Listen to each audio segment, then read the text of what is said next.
Hi guys, in my previous little video about learning watercolor, I showed a watercolor workbook that had been gifted to me, and I decided that I would start drawing the flower that I was going to be painting in the workbook onto an A4 size piece of watercolor paper, then paint it in the workbook and paint it again on the A4 size piece of paper in order to have a little bit of practice.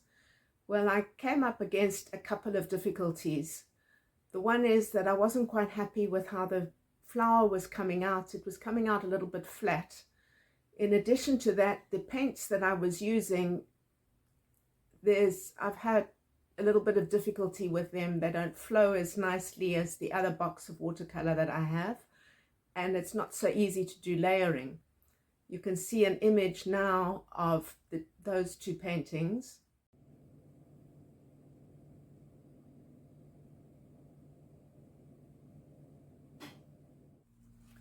Well, I had a look at some references, some photographs of hydrangeas to get some ideas as to where the shadows are, what other colors are included in hydrangeas, and there's actually so many colors involved.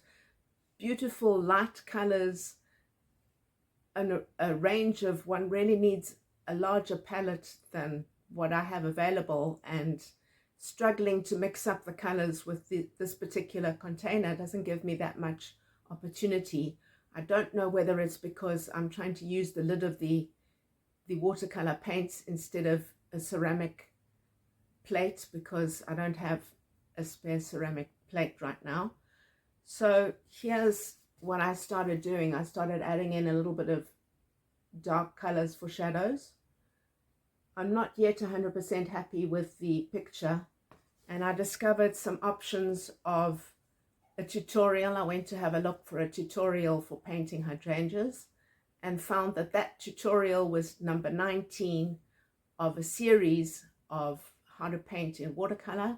So my plan is to go back to the beginning and work through until I get to the hydrangeas, and maybe I'll come back and show some more progress on painting hydrangeas and whatever else I happen to learn along the way.